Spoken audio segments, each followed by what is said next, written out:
সুতরাং এই সমস্ত যারা কোরআনের বিরোধিতা করে, কোরআনকে নিয়ে যারা ষড়যন্ত্র করে, কোরআনের মাহফিল নিয়ে যারা ষড়যন্ত্র করে, সে যে দলের নেতা কর্মী হোক না কেন, সময় আসলে পিটিয়ে সমান করে দেওয়া হবে। কথা বলেন ঠিক কিনা?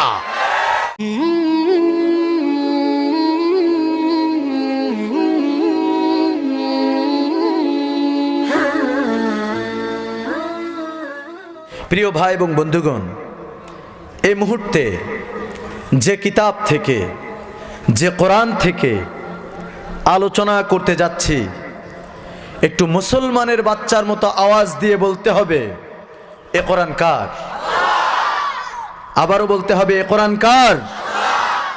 এই কোরআনের ভিতরে কোনো রকম ভুল আছে? কোনো রকম সন্দেহ আছে? কেউ যদি সন্দেহ পোষণ করে, ইসলামের ভিতরে তার কোনো জায়গা আছে?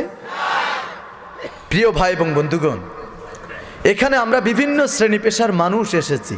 কথা বলেন ঠিক কিনা? এখানে আমরা কিন্তু সবাই আওয়ামী লীগ করি না, এখানে আমরা সবাই বিএনপি করি না, এখানে সবাই বাংলাদেশ জামায়াত ইসলামের ভিতরে শামিল নই, আবার বিভিন্ন পীরের মুরিদও নই। কথা বলেন ঠিক কিনা? কিন্তু আমি বলি, এই যে কোরআনটি আপনারা আমার হাতে দেখতে পাচ্ছেন, একটু ইমানের সাথে বলুন তো, এ কোরআন কি কোনো দলীয় কোনো কিতাব? এটা দল মত ধর্ম বর্ণ নির্বিশেষে সকলের জন্য এ কোরআন। কথা বলেন ঠিক কিনা? সুতরাং আপনি আমি যেই দল করতে পারি, এটা আমাদের ব্যক্তি স্বাধীনতা, আমাদের অধিকার, আমরা করতেই পারি। কিন্তু আমাদের কিন্তু একটা পরিচয় রয়েছে, আমাদের পরিচয়, সেই পরিচয়টার নাম কি? মুসলিম। আমাদের পরিচয় কি? মুসলিম। কবরে যাওয়ার সাথে সাথে কে আওয়ামী লীগ কে বিএনপি এটার প্রশ্ন করবে নাকি? করবে? কেউ কিন্তু করবে না। সুতরাং শুধু কবরের ভিতরে গেলেই আপনাকে বলবে, বেটা তুই মুসলিম না অমুসলিম, এটাই আগে আমার ঘোষণা থাকবে, তারপরে এবার প্রশ্ন শুরু হবে। কথা বলেন ঠিক কিনা? তো আপনি যদি মুসলিম হয়ে থাকেন, তাহলে এ কোরআনের কথা শুনে আপনার গায়ে আগুন ধরবে না। কথা বলেন ঠিক কিনা? কিন্তু যদি আপনি মুসলমানের বেশে, মুসলমানের ঘরে জন্মগ্রহণ করেও আব্দুল্লাহ বিন উবাইয়ের মতো মুনাফিকি হালত যদি ভেতরে ধারণ করে রাখেন, আল্লাহর কসম করে বলি, কোরআনের কথা শোনা মাত্রই আপনার গায়ে আগুন ধরে যাবে। কথা বলেন ঠিক কিনা? তার কারণ আব্দুল্লাহ বিন উবাই ছিল রাসূলুল্লাহ সাল্লাল্লাহু আলাইহি ওয়াসাল্লামের পেছনের একজন নামাজি ব্যক্তি। কথা বলেন ঠিক কিনা? কিন্তু তারপরেও তার জন্য কোরআনে ঘোষণা এসেছে, হে নবী, আপনি তার জন্য যত দোয়াই করেন না কেন, তার জানাজার সালাত আদায় করেছেন, তার জন্য যত রকম ভাবেই দোয়া করেন না কেন, আমি রব্বুল আলামিন তার দোয়া কবুল করব না। সে তো রাসূলুল্লাহর একজন মুসল্লি ছিল। কথা বলেন ঠিক কিনা? তারপরেও কেন এই ঘোষণা? নিঃসন্দেহে এর ভিতরে কারণ রয়েছে। কথা বলেন ঠিক কিনা? ভাই কোরআন থেকে বলছি, তো এজন্য বলছি যে ভাই, এই দুনিয়ার ভিতরে আল্লাহ তাআলা আমাদেরকেও ছেড়ে দিয়েছেন একটা সাময়িক, একটা ক্ষণিকের জন্য একটা সময় দিয়ে। কথা বলেন ঠিক কিনা? এই সময়ের যদি আমরা মূল্যায়ন না করি, আল্লাহর কসম, আল্লাহর কাছে কিন্তু ধরা খেয়ে যেতে হবে। এখন আপনি আমি কি চাই এই অল্প সময়ের ভিতরে এমন এমন অকল্যাণমূলক, ইসলাম বিরোধীমূলক কোনো কারবার করে আল্লাহর কাছে ধরা খায়? এটা কি আমরা চাই? সুতরাং আপনি কিভাবে চলবেন, আপনার ব্যক্তি জীবন থেকে আন্তর্জাতিক জীবন পর্যন্ত কিভাবে আপনার জীবনটাকে, সমাজটাকে, রাষ্ট্রটাকে আপনি পরিচালনা করবেন, আল্লাহ রাব্বুল আলামিন তার একটা গাইডলাইন হিসাবে দিয়েছেন এ কোরআন। কথা বলেন ঠিক কিনা? সুতরাং এই কোরআনের বাণী আপনি যদি মেনে থাকেন, তাহলে 100% আপনি মুসলমান। কথা বলেন ঠিক কিনা?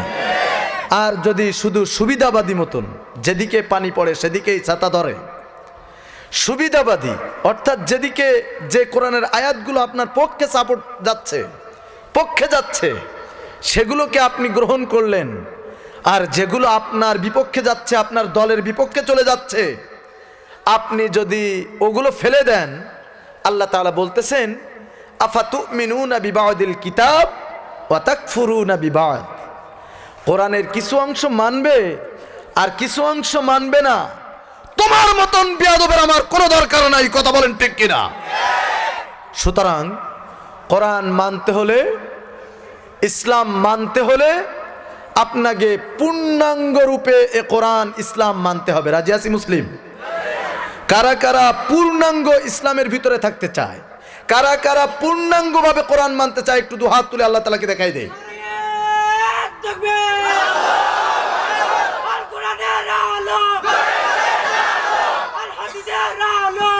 আল্লাহ তাআলা আমাদের হাতগুলোকে কবুল করুন, বলেন আমিন। প্রিয় ভাই এবং বন্ধুগণ, তাহলে আমি সেই কোরআন থেকে আলোচনা করব, আপনারা শুনবেন ইনশাআল্লাহ। তার কারণ দেখুন, আপনাদের চাইতেও কিন্তু আমি অনেক ক্লান্ত। তার কারণ আমার প্রত্যেকটা রাত্র এভাবে 2 ঘন্টা 1.5 ঘন্টা করে কথা বলতে হচ্ছে। হয়তো কণ্ঠর অবস্থা দেখে আপনারা বুঝতে পারতেছেন। আমার এভাবেই চলমান রয়েছে। আজ এই 25 দিনের সফরে আমি বের হয়েছি, মাঝে একটা দিন একটু বিশ্রাম নিয়ে পরে আবার 1 মাসের প্রোগ্রাম। তো এজন্য বলতে চাই ভাই, কোরআন যদি আমরা মুসলমান হয়ে থাকি তাহলে আমরা মানতে পারবো, শুরুতেই বলে নিচ্ছি। আর যদি মুসলমানের রক্ত আপনার ভিতরে না থাকে, শুনে রাখুন, এ কোরআনের কথা যখনই আপনার ভিতরে যাবে, আপনার ভিতরে আগুন ধরে যাবে। আপনি এই মজলিস থেকে উঠে চলে যাবেন। তার কারণ কি? কোরআন আপনার সহ্য হচ্ছে না, কথা বলেন ঠিক কিনা? আমরা যারা বসেছি আমাদের জন্যই কিন্তু এ কোরআন, এ কোরআনের আলোচ্য বিষয় কিন্তু এই মানুষ, কথা বলেন ঠিক কিনা? আল্লাহ রাব্বুল আলামিন এই দুনিয়ার ভিতরে আপনাকে আমাকে একটা বিশেষ উদ্দেশ্য নিয়েই কিন্তু ছেড়ে দিয়েছেন। এই উদ্দেশ্য সাধন হয়ে যাবে, আমাদেরকে আবার ওই আল্লাহর দরবারে হাজিরা দিতে হবে। এখন এর ভিতরে, এই অল্প সময়ের ভিতরে আপনার আমার জন্য আখিরাতের সামানটা তৈরি করে নিতে হবে। পারবো ইনশাআল্লাহ? আল্লাহ তাআলা কবুল করুন, বলেন আমিন। আল্লাহ রাব্বুল আলামিন কোরআনুল কারীমের মাধ্যমে বিশ্ব মানবতাকে এই মেসেজ ছুড়ে দিয়েছেন, ও দুনিয়ার মানুষ, তোমরা মনে করো না তোমাদেরকে এই দুনিয়ার ভিতরে আমি এমনিতেই ছেড়ে দিয়েছি। আল্লাহ রাব্বুল আলামিন কোরআনুল কারীমের ভিতরে বর্ণনা করতেছেন, আফা হাসিবতুম أنما خلقناكم عبثا وأنكم إلينا لا ترجعون الله أكبر আল্লাহ রাব্বুল আলামিন কোরআনুল কারীমের ভিতরে সূরাতুল মুমিনুন 18 নম্বর পারা 8 নম্বর পৃষ্ঠার 10 নম্বর লাইনের ভিতর দিয়ে এই কথা জানিয়ে দিচ্ছেন, ও দুনিয়ার মানুষ, এই দুনিয়ার ভিতরে তোমাদেরকে আমি রব্বুল আলামিন এমনিতেই ছেড়ে দেই নাই। তোমরা যদি এমনটা ধারণা করে থাকো তাহলে তোমাদের ভুল হবে। ওয়া আন্নাকুম ইলাইনা লা তুরজাউন আল্লাহু আকবার। তোমরা এটা মনে করো না তোমাদেরকে আবার আমার কাছে যেতে হবে না। তোমাদেরকে দুনিয়ায় যেমনি ভাবে আমি ছেড়ে দিয়েছি একটা উদ্দেশ্য নিয়ে, এই উদ্দেশ্য সাধন হয়ে যাওয়ার পরে, এই সময়টা চলে যাওয়ার পরে অবশ্যই আমার কাছে তোমাদেরকে আবার ফিরে আসতে হবে। আল্লাহু আকবার। কার কথা এটা? তাহলে আমাদেরকে কিন্তু আবার ফিরে যেতে হবে। এখন আপনি যেহেতু মুসলমানের খাতায় নাম লিখেছেন, এখন আপনার বৈশিষ্ট্যগুলো কেমন হওয়া দরকার?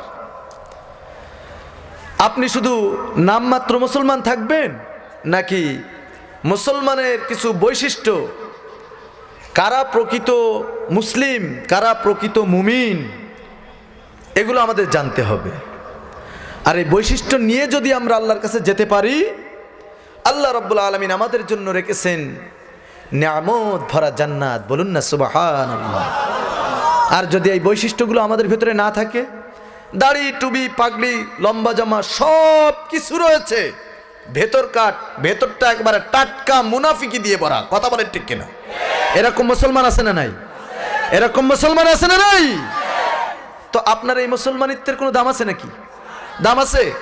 আপনি নামাজ পড়তেছেন, বাটপারি করতেছেন, নামাজ পড়তেছেন মিথ্যা কথা বলতেছেন, নামাজ পড়তেছেন সুদ খাইতেছেন, নামাজ পড়তেছেন হারামের ভিতরে জড়িত, নামাজ পড়তেছেন মানুষকে আপনি ইচ্ছা মতন ক্ষমতা ব্যবহার করে মানুষকে আপনি জুলুম করতেছেন, নির্যাতন করতেছেন। কথা বলেন ঠিক কিনা? এমন আছে না নাই? আমি যতদূর জেনেছি আপনাদের মেয়র সাহেব আলহামদুলিল্লাহ অনেক ভালো, তিনি একজন মুসলিম হিসাবে এই যে মাহফিলটা করাচ্ছেন তার এলাকায়, কিন্তু এরকম নামধারী অনেক মেয়র রয়েছে, অনেক এমপি মন্ত্রী ডিসি এসপি ওসি রয়েছে, কোরআনের কথা সহ্য করতে পারে না। কথা বলেন ঠিক কিনা?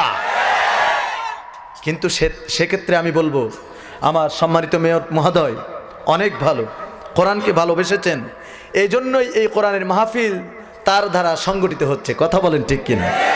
আমরা আল্লাহ তাআলার কাছে ফরিয়াদ জানাই, আল্লাহ তাআলা আমাদের মেয়র সাহেবকে যেন দুনিয়ার সমস্ত প্রকার খারাপ থেকে ফিরে এসে ইসলামী আন্দোলনের জন্য কবুল করেন। বলেন আল্লাহুম্মা আমিন। প্রিয় ভাই এবং বন্ধুগণ, যে কথা বলতেছিলাম, আল্লাহ তাআলা আমাদেরকে একটা উদ্দেশ্য নিয়ে ছেড়ে দিয়েছেন, আর আমরা মুসলমানের খাতায় নাম রেখেছি। কিন্তু এই মুসলমানের খাতায় আপনাকে নাম রাখতে হলে, মুসলমানের কাতারে চলতে হলে আপনার আমার কিন্তু নানান রকম বিপদ আপদ, বালা মুসিবত, জুলুম নির্যাতন, জেল জুলুম, ফাঁসি আসতে পারে। কথা বলেন ঠিক কিনা? এই বিপদ আপদ আসলে আপনি আমি কি ভেঙে পড়বো নাকি? ভেঙে পড়বো? লক্ষ্য করুন, ইসলামের প্রাথমিক যুগে আল্লাহ রাব্বুল আলামিন কোরআনুল কারীম বিশ্বনবীর কাছে সুদীর্ঘ 23টি বছর ধরে স্থানকাল পাত্র অনুযায়ী আল্লাহ রাব্বুল আলামিন এই কোরআন নাজিল করেছেন। আল্লাহ রাব্বুল আলামিন হযরতে আদম আলাইহিস সালাতু ওয়াস সালাম থেকে এই পর্যন্ত যত নবী রাসূল এসেছেন সকলকেই একটা দায়িত্ব নিয়ে ছেড়ে দিয়েছেন, সকলকেই একটা ঘোষণা দিয়েছেন, তোমরা সবাই ইসলামের প্রচার করো, আমার একত্ববাদের কথা প্রচার করো, আমার তাওহীদের কথা প্রকাশ করো, প্রচার করো। সবাই কিন্তু একইভাবে দাওয়াত দিয়েছে। কথা বলেন ঠিক কিনা? তেমনি ভাবে সেই সিরিয়াল অনুযায়ী শেষ নবী বিশ্ব নবী সাল্লাল্লাহু আলাইহি ওয়াসাল্লামের কাছেও আল্লাহ রাব্বুল আলামিন এই কঠিন বাণী, এই কঠিন দাওয়াত, ইসলামের দাওয়াত, কোরআনের দাওয়াত আল্লাহ রাব্বুল আলামিন নবীর কাছেও দিয়েছেন। কথা বলেন ঠিক কিনা? এই দাওয়াত দিতে যে আল্লাহর নবী পদে পদে জুলুম নির্যাতনের শিকার হয়েছে। কথা বলেন ঠিক কিনা? তৎকালীন সময়ে যত নবী রাসূল এসেছে সকলেই কিন্তু এই দাওয়াত দিতে যে, তাওহীদের দাওয়াত দিতে যে, কালেমার দাওয়াত দিতে যে সবাই কিন্তু বিপদে পড়েছে, নানান রকম জুলুম নির্যাতনের শিকার হয়েছে। অনেক লম্বা কথা, কিন্তু আমরা শুধু যেহেতু সিরাতুন নবী আমাদের রাসূলুল্লাহর কথা নিয়ে আমরা আলোচনা করতে চাই। পূর্বের যুগে যত নবী রাসূল এসেছে তারা যে কালেমার দাওয়াত দিয়েছে সবাই জুলুম নির্যাতনের শিকার হয়েছে। সেই দাওয়াতের যারা গ্রহণ করেছে তাদের সেই অনুসারীরা তারাও কিন্তু এই দাওয়াত মানার কারণে, ইসলামের কথা মানার কারণে, কোরআনের পথে চলার কারণে, ইসলামের পথে চলার কারণে তাদের উপরেও কিন্তু সীমাহীন জুলুম নির্যাতন এসেছিল। কথা বলেন ঠিক কিনা? ঠিক তেমনি ভাবে আল্লাহর নবী বিশ্বনবী সাল্লাল্লাহু আলাইহি ওয়াসাল্লামকে আল্লাহ রাব্বুল আলামিন এই কালেমার দাওয়াত দেওয়ার জন্য বিশ্বনবী করে পাঠিয়ে দিলেন। 41 থেকে 63 বছর পর্যন্ত এই 23টি বছর ধরে আল্লাহ রাব্বুল আলামিন দাওয়াতের বাণী হিসাবে, দাওয়াতি কাজ হিসাবে, ইসলামী আন্দোলনের জন্য, ইসলামী আন্দোলনের হাতিয়ার হিসাবে, মানুষকে চলার জন্য গাইডলাইন হিসাবে আল্লাহ রাব্বুল আলামিন এই কোরআন দিয়ে পাঠিয়েছিলেন। এই কোরআন দিয়ে যখন আল্লাহর নবী দাওয়াতের প্রচার প্রসার শুরু করে দিলেন, তৎকালীন সময়ে এক শ্রেণীর মানুষ ছিল, এই দাওয়াত শোনা মাত্রই তাদের গায়ে আগুন জ্বলে গেছে। কথা বলেন ঠিক কিনা? যখন রাসূলুল্লাহ সাল্লাল্লাহু আলাইহি ওয়াসাল্লাম এই কোরআনের দাওয়াত দেয়, তৎকালীন সময়ে যারা ধারক বাহক ছিল তৎকালীন সময়ে যারা এই চেয়ারের মানুষ ছিল, যখন যে থাকে চেয়ারে তখন সে থাকে গিয়ারে। কথা বলেন ঠিক কিনা? তৎকালীন সময়ে ঠিক যারা এই চেয়ারের ধারক বাহক ছিল, যারা চেয়ারম্যান ছিল, যারা ওই যুগের নেতা ছিল, এমপি ছিল, মন্ত্রী ছিল, মিনিস্টার ছিল, প্রধান ছিল, এলাকার নেতৃস্থানীয় ব্যক্তিবর্গ ছিল, তারা কিন্তু এই কোরআনটাকে মানতে পারে নাই। কথা বলেন ঠিক কিনা? একটা কারণ ছিল। তার কারণ তৎকালীন সময়ের বড় বড় নেতা ছিল আবু জেহেল, আবু লাহাব, উতবা, সাইবা, মুগিরা। কথা বলেন ঠিক কিনা? এরা ঠিকই কালেমার অর্থ বুঝতে পেরেছিল, আমরা হয়তো বুঝি না। আমরা কালেমা পড়ে ভিক্ষা করি, লা ইলাহা ইল্লাল্লাহ 10টা টাকা দাও, কিন্তু কালিমার ব্যাখ্যা যখন প্রচার প্রসার করি তখনই কিন্তু টাকা দেওয়ার বদলে পিটানি দেয়। কথা বলেন ঠিক কিনা? তো সে সময় তারা কালেমা বুঝেছিল, এই জন্য তারা ষড়যন্ত্রে লিপ্ত হয়ে গিয়েছিল যে মুহাম্মদ যে কোরআন প্রচার প্রসার শুরু করছে, যে কালেমার দাওয়াত প্রচার প্রসার শুরু করছে, এই কালেমার দাওয়াত দিতে দিলে, এই কোরআনের প্রচার করতে দিলে তো আমাদের চেয়ার থাকবে না, আমাদের নেতৃত্ব থাকবে না, ক্ষমতা থাকবে না, আমাদের নেতৃত্ব থাকবে না। আজকের আমরা যে বড় পদ নিয়ে আসি, এলাকার বড় বড় নেতা আমরা আছি, আমরা যে এমপি আছি, মন্ত্রী আছি, আমাদের এই দাপট তো আর থাকবে না, আমাদের এই শক্তি থাকবে না। সুতরাং কি করা যায়? মুহাম্মাদের বিরুদ্ধে যে কোনোভাবে, যে কোনো কৌশল অবলম্বন করে ষড়যন্ত্র শুরু করে দাও। তো এখন যখনই রাসূলুল্লাহ সাল্লাল্লাহু আলাইহি সাল্লাম এই কোরআনের দাওয়াত দেয়, সেখানে নানান রকম ভাবে তারা ষড়যন্ত্র করে দাঙ্গা হাঙ্গামার সৃষ্টি করে দিত। কথা বলেন ঠিক কিনা? যখনই রাসূলুল্লাহ সাল্লাল্লাহু আলাইহি সাল্লাম এই কোরআন তেলাওয়াত করত, তখন তারা ঘোষণা করত, আকালাল্লাযীনা কাফারু লা তাসমাউ লিহাযাল কুরআন। ওই নেতৃস্থানীয় ব্যক্তিবর্গরা তখন বলতো, লা তাসমাউ, তোমরা শোনো না, তোমরা গ্রহণ করো না, লিহাযাল কুরআন।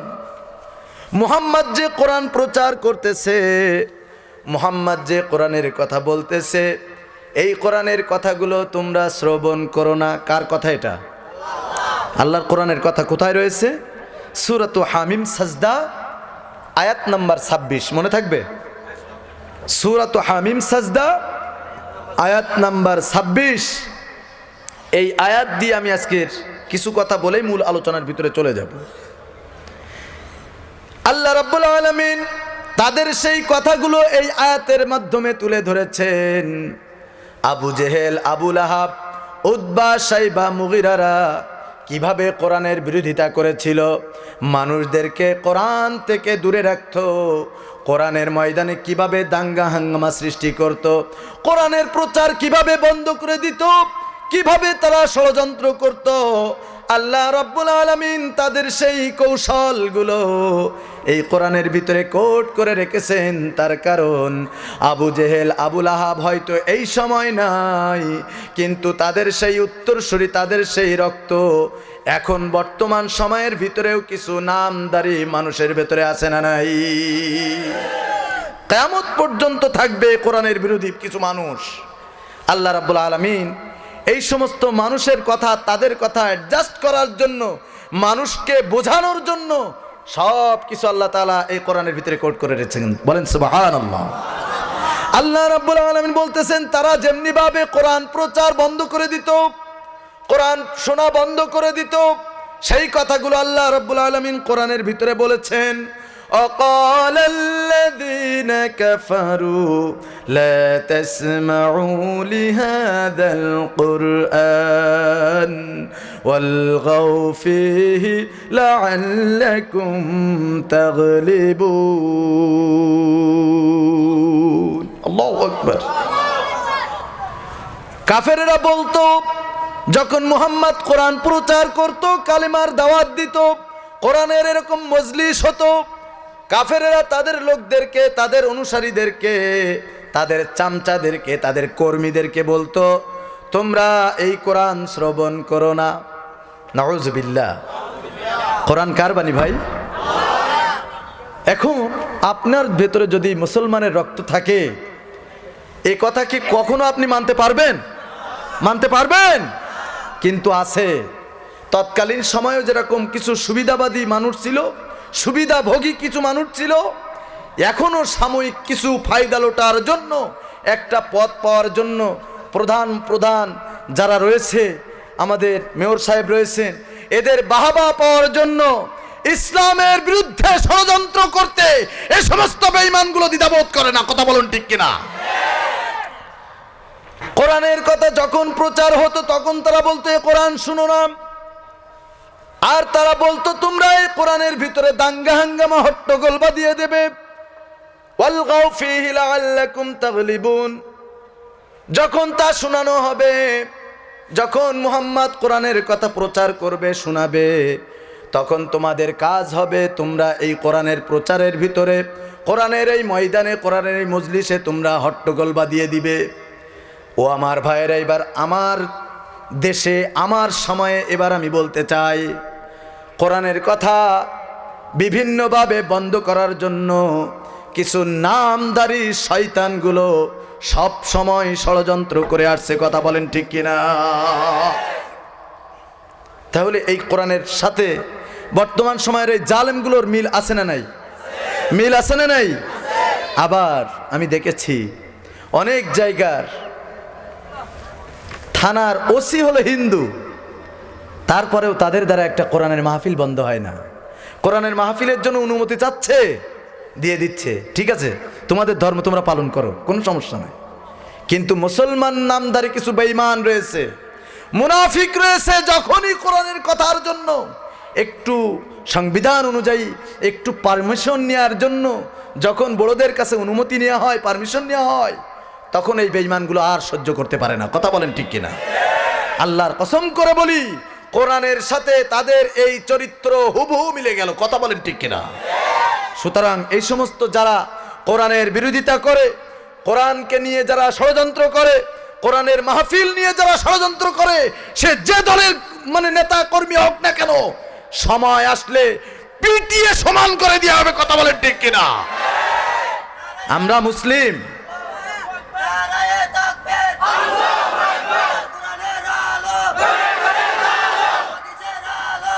সেই কোরআনের জন্য আল্লাহ তাআলা আমাদেরকে কবুল করে নেন। বলেন আমিন।